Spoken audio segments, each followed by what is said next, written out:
આગળ સમાચારમાં વાત કરીએ તો જૂનાગઢથી સમાચાર પ્રાપ્ત થયા છે। જૂનાગઢના ભવનાથ તળેટીમાં વેપારીઓ દ્વારા બંધનું એલાન આપવામાં આવ્યું છે। તો ભવનાથ તળેટીમાં વેપારીઓ દ્વારા બંધનું એલાન, પ્લાસ્ટિક પ્રતિબંધ લગાવવામાં આવતા લોકો વિરોધ કરી રહ્યા છે। તો મેળા સમયે જ પ્રતિબંધ મૂકતા વેપારીઓમાં ભારે રોષ જોવા મળ્યો। અચોક્કસ મુદત સુધી બંધનું એલાન આપવામાં આવ્યું છે। મેળા પહેલા વિવાદ સર્જાતા વેપારીઓ નારાજ જોવા મળ્યા છે। તો સમાચાર પ્રાપ્ત થયા છે જૂનાગઢથી ભવનાથ તળેટીમાં વેપારીઓ દ્વારા બંધનું એલાન આપવામાં આવ્યું છે। પ્લાસ્ટિક પ્રતિબંધ લગાવવામાં આવતા વિરોધ પ્રદર્શન કરવામાં આવ્યો। મેળા સમયે જ પ્રતિબંધ મૂકતા વેપારીઓમાં ભારે રોષ જોવા મળ્યો છે। તો ચોક્કસ મુદત સુધી બંધનું એલાન આપવામાં આવ્યું છે। મેળા પહેલા વિવાદ સર્જાતા વેપારીઓ નારાજ જોવા મળ્યા છે। તો સમાચાર પ્રાપ્ત થયા છે જૂનાગઢથી ભવનાથ તળેટીમાં વેપારીઓ દ્વારા વિરોધ કરવામાં આવ્યો છે। તો બંધનું એલાન આપવામાં આવ્યું છે। મેળા સમયે જ પ્રતિબંધ મૂકતા વેપારીઓમાં ભારે રોષ જોવા મળ્યો। મેળા સમયે જ પ્રતિબંધ મૂકતા વેપારીઓમાં રોષ જોવા મળ્યો છે અને જેને લઈને તેઓ વિરોધ પ્રદર્શન કરી રહ્યા છે। બંધનું એલાન પણ આપવામાં આવ્યું છે।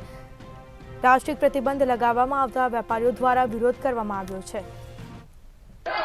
गिरनार बाद भवनाथ विस्ताરમાં પણ પ્લાસ્ટિક પર પ્રતિબંધ મૂકતા વેપારીઓમાં પણ રોષ ફેલાયો છે। એક બાજુ આગામી 5 થી 8 માર્ચ દરમિયાન જે મહાશિવરાત્રીનો મેળો આવી રહ્યો છે ને જેમાં લાખોની સંખ્યામાં શ્રદ્ધાળુઓ આવશે, તે પહેલા જ પ્લાસ્ટિક પર પ્રતિબંધ ભવનાથ વિસ્તારમાં મુકાયો છે, જેથી મોટી સંખ્યામાં જે ભવનાથ વિસ્તારના વેપારીઓ છે તેમના દ્વારા આજે સ્વયંભૂ બંધ પાડી અને હડતાલ શરૂ કરવામાં આવી છે।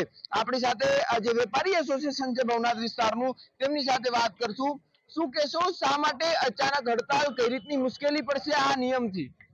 આ નિયમથી એક ઈ પ્રોબ્લેમ છે કે લાખો યાત્રિકો ભવનાથ વિસ્તારમાં આવવાના છે અને દર વખતે આવે પણ છે અને આવશે, પણ અત્યારે જે યોગ્ય જે નિર્ણય જે નથી લીધો એનો અમે વિરોધ કરીએ છીએ તંત્ર દ્વારા, કે આજે પ્લાસ્ટિકની બોટલમાં પાણી આવે છે, દૂધની થેલી આવે છે અને જે ચા પેકિંગમાંના જે નાસ્તો આ તે બધી વસ્તુ જે આવે છે એ આ લાખો યાત્રીઓને કેમ પૂરી પાડવી, એને અમને ચિંતા છે।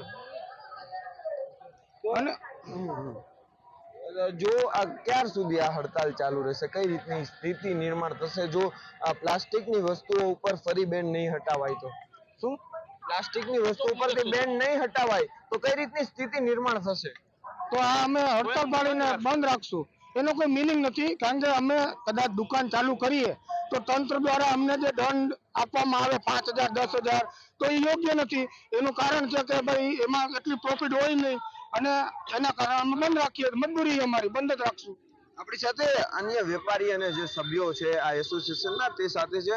શું કહેશું, આ જે રીતે અચાનક જ બેન્ડ લગાવી દેવામાં આવ્યું છે ભવનાથ વિસ્તારમાં, લાખોની સંખ્યામાં શ્રદ્ધાળુઓ આવશે, તેમને કઈ રીતની મુશ્કેલીનું નિર્માણ થશે? જેમ લાખોની શ્રદ્ધામાં, લાખોની સંખ્યામાં શ્રદ્ધાળુઓ આવે છે, હજારોની સંખ્યામાં નાના મોટા માણસો, વેપારી કે જે પોતાનું પેટીયું ને ટંકિયું રોડવા માટે આવે છે, પ્લાસ્ટિક વગર કોઈ પણ વસ્તુ પોસિબલ જ નથી।